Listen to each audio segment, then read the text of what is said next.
सत्य साहस समर्पण के मार्ग पर चलते हुए भारत एक्सप्रेस अपनी पहली सीढ़ी पार कर चुका है। 1 साल शानदार भारत एक्सप्रेस आज मना रहा है और इसी क्रम में, इसी जश्न में हमारे कार्यक्रम की शोभा बढ़ा रहे हैं भारतीय जनता पार्टी के सीनियर मोस्ट चेहरों में शुमार फग्गन सिंह कुलस्ते जी। फग्गन सिंह कुलस्ते जी, नमस्ते आपको। नमस्ते, बहुत स्वागत आपका। चलिए बहुत बहुत शुभकामनाएं। सबसे पहले तो मैं भारत एक्सप्रेस का पूरा 1 साल और 1 साल में उन ऊंचाइयों तक पहुंचना भारत एक्सप्रेस के लिए ये अपने आप में खासतौर से मीडिया के क्षेत्र में बहुत उपलब्धि हासिल की है।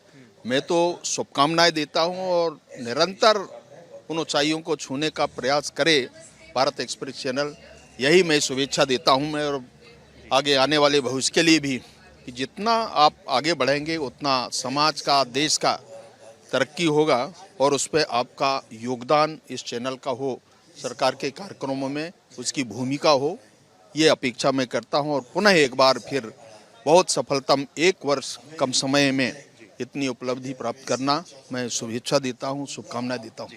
कुलस्ते सर, मैं जानता हूं कि आपका बिजी शेड्यूल है, लेकिन 2 सवाल और मैं पूछूंगा। एक, क्योंकि उपेंद्र सर का लगभग 25 से 30 साल का एक्सपीरियंस, उपेंद्र सर जिस विजन के साथ इस चैनल को लेकर आए, सत्य साहस समर्पण, क्या कहेंगे?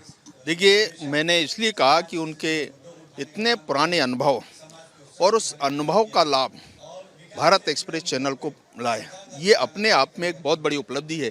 क्योंकि जब व्यक्ति इतने सारे चैनल से निकल करके एक काम स्वयं खड़ा करे और उसमें भारत एक्सप्रेस चैनल ये अपने आप में एक इतिहास और मिसाल 1 वर्ष के अंदर बनाया है। और इसलिए मैंने जी को बहुत शुभकामनाएं देता हूं इस काम के लिए कि बहुत अच्छा उनने इन 1 वर्षों के अंदर जो उपलब्धि हासिल की है। सर, एक लास्ट सवाल। अब बीजेपी कह रही है अब की बार 400 पार, और इंडिया अलायंस कह रहा है कि भैया हमसे डरे हुए हैं, सहमे हुए हैं, इसलिए तमाम चीजों का दुरुपयोग कर रहे हैं। देखिए, आपने देखा होगा 2014 और 2019 भी, और आज हमारा एक प्रकार का अंतरिम बजट सामने आया है। मैं तो ये कह सकता हूँ कि देश के इतिहास में महिलाओं के क्षेत्र में जो उपलब्धि हासिल की है, हमारा जैसे ग्रामीण विकास मंत्रालय है, ये 2 करोड़ का जो टारगेट था दीदियों का, हमने लाडली दीदी, हमने उसको 1 और बढ़ा दिया, 3 करोड़ लाडली दीदियों का। ये एक बहुत बड़े इतिहास है। और आवास योजना मुझे लगता है गरीबों को सबसे ज़्यादा सफलतम, और आज इस बजट में केवल इंडिकेशन हुआ है कि 2 करोड़ और मकान बनाए। हमने अभी तक 3 करोड़ तो हमने बना चुके, 1 शहर का बनाया और इस पे और 2।